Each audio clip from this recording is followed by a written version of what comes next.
Super Genesis, and Nintendo, and D2L. Hi, my name is Josh Haynes, and I'm going to go over my list of major accomplishments for this project. The features are the inventory panel, which shows the information to help the gamer, the portal tile, which allows the gamer to complete the level, the frog monster, which is what I would consider a somewhat smart monster in the game, and the teleport tile, which allows the gamer to instantly show up in another place on the map. So to save time, I'm only going to go ahead and cover the inventory panel and frog monster. The inventory panel is on the right-hand side, and it basically, each of these sections get updated as the game goes on, as you collect items and as you collect chips. So I'm going to go ahead and start the game now. And you'll notice the time's ticking away. There's some collectible items here in the middle of this room, so I'm going to go ahead and collect those. And you'll notice the corresponding sections are updating. And that's it for the inventory panel. I'm going to go ahead and take the opportunity here to also describe the frog monster. So the frog monster is this green monster that's chasing me here. And it tries to find every path, the shortest path that it can take to get to me. So its ultimate goal is to get it to me. And when I say that it's a smart monster, I want to point out that it's able to avoid walls, avoid obstacles, in every attempt to get to me.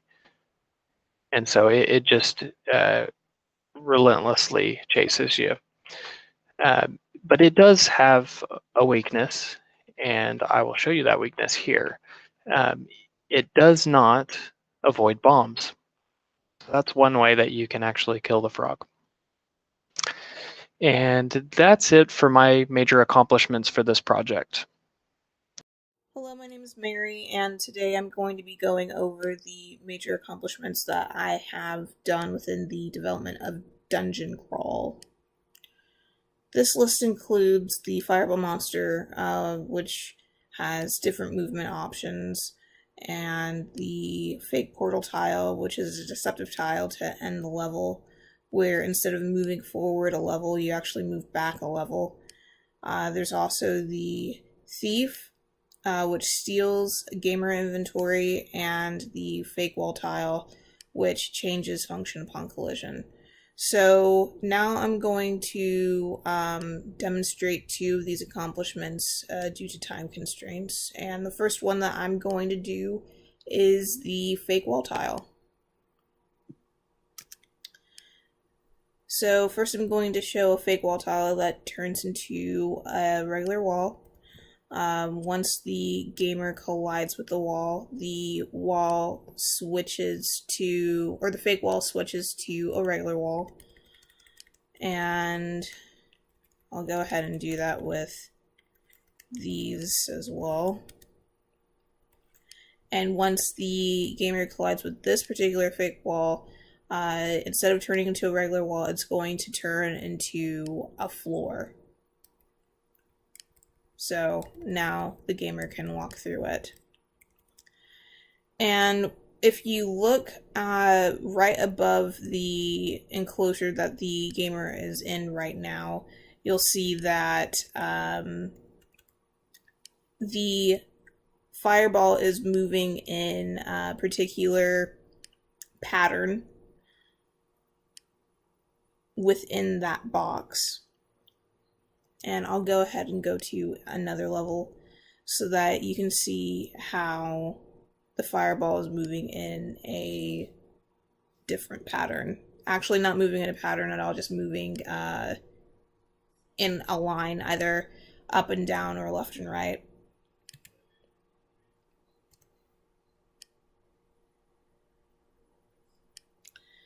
So here you can see from the spawners, the fireballs are moving both up and down, and below the spawners on the bottom right, you can see that the fireball is moving left and right. So that concludes my presentation of the accomplishments that I did within the game development of Dungeon Crawl. Thanks. Hi, this is John Lowry with Team Everyone Else, here to talk about my individual accomplishments for the project. My list of major accomplishments for this project would be the Monster Trap, which is a tile that can immobilize the monster class, and that works in tandem with the brown button, which is used to release the trap and also set and unset the trap. Finally, the dirt tile is created from two different tiles, the water tile and a movable block. And then when those two are pushed together, they create the dirt tile, and that blocks monster movement. I'll now do a demonstration of these. Alright, first we'll demonstrate the block. You can see here we've got some water, a little key here, and I've got the flippers equipped right now, but if I didn't, I would need a way to get to that key. So what I would do is I would push the block on, which creates a dirt tile. And then once I step on that dirt tile, it creates just a regular tile in its place. So interesting bit of feature there. And then for the trap, you can see here we've got a ball monster that's currently on the trap, and then to release it, I can step on that trigger, and he'll bounce back and forth. But then if I step on it again to reset the trap, he's stuck. And that concludes my individual presentation. Thank you. Hi, my name is Youngin Park, and today I'll be going over the major accomplishment that I have done for this project. And the list contains the first tank that moves with certain patterns. The second, the blue button that triggers a tank movement in a opposite direction. The third, the walker that moves with certain patterns, which is different pattern with the tank patterns. And the last, restart button that enables gamers to restart the game from the beginning.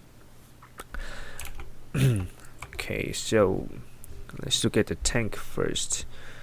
It is set to for level 1, it is set to move right and left. So it moves to the left or right as it is set, and it stops when it hits the wall. So and the blue button, that if you're the gamer or steps on the blue button, it triggers the tank to move in a opposite direction. And again, if it hits the wall, it's gonna stop moving. And now the third, the walker, it is moving down, up, left and right, depends on which way it's moving right now.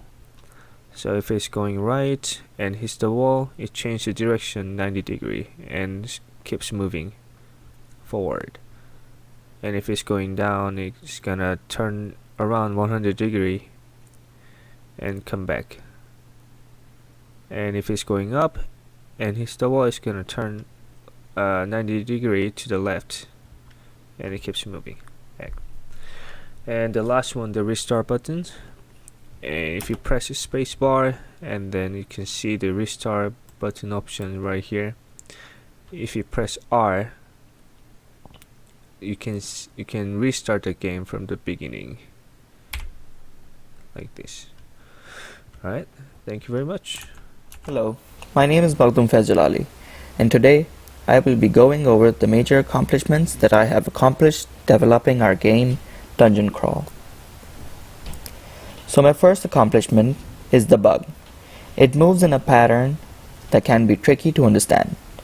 Then I worked on the fake chips to trick the gamer. They look just like the fire tile, but on collision, don't kill the gamer. Lastly, I worked on the monsters moving through an open toggle wall and could be blocked in by the gamer until it's open again. Due to time constraints, I'll show you the movement of the bug and fake chips. So let's see the demo.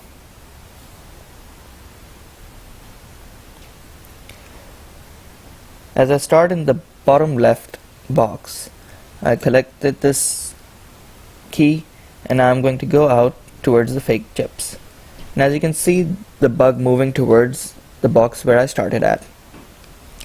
Now once the bug is inside, it starts to move in all the directions where it can collide with the wall and move into a different direction. And now when I come to the box again at the end of the game towards the portal, it's going to make it harder for me to get in. And now if you can see, if I move right towards the fire that looks like the fire, it's actually a fake chip. And at the bottom as well, if I move down, that's a fake chip again. But now I would assume that this is also a fake chip, but I would be wrong and I would get burned. Thank you. My name is Michael File, and I'm going to go over some of my major accomplishments for this project.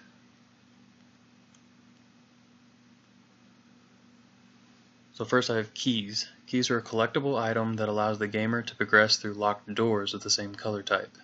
Locks are a door which prevents level progression without the corresponding key in the gamer's inventory. Chips are a collectible item that is required to complete the levels. A chip socket is a door that prevents the gamer from completing the level without first collecting all of the chips. Boots are a collectible item of different types that allow the traversal of different types of terrain without death or loss of control. Ice floors are a type of floor which causes objects to lose all movement control and slide until they reach the end of the ice. Force floors are a type of floor which causes objects to slide while still maintaining some control over movement. Movable block is a block that can be moved in any direction for use as a wall or a bridge. The monster spawner is an object that is tied to a red button that when activated spawns a new monster in that area. Is Cameron Llewellyn, part of Team Everyone Else.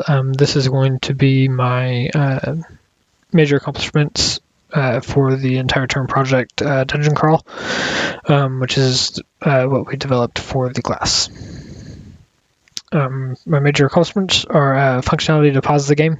Pressing the spacebar pauses all aspects of gameplay, from animation to the timer counting down to just, like it says, everything. Collision detection with walls and gamer. This makes it so that the gamer is not allowed to move through walls. This allows us to guide the gamer through the map. Then there's the glider monster, which moves in a certain pattern and kills the gamer upon collision. And then lastly, the function to skip level allows you to input a code to skip to a specific level. So I have a demo of all of those right now. So first thing is the welcome screen. If you start the game, you can start moving through here and collect stuff. We can come through, and then say we want to pause it. We get a pop-up menu here, which allows us to, you got several different options here. You can hit the spacebar to continue playing the game, or you can skip level by entering the code here. For this instance, I will continue playing, and I will actually come over here and collide with the glider, which shows that you died on level 1 to the glider. So now if we continue, it takes us back, and then we can come through here again, and as you can see, whenever it's playing, the glider moves in certain patterns. And then if we pause it and we want to skip on to level 2 and put in the code, and we can skip level, and there's not anything else other than the skip on this, so we'll go on to 3. And on 3, this is a good demo. You can actually see the gliders are moving in a particular pattern. And as I demoed last time, running into them does actually kill the gamer. But the way the glider works is it collides and then it actually turns, I believe it is it's anti-clockwise, counterclockwise, to find which direction it should move in. So it will just kind of keep circling around until it finds the right direction. And that is all of my major accomplishments.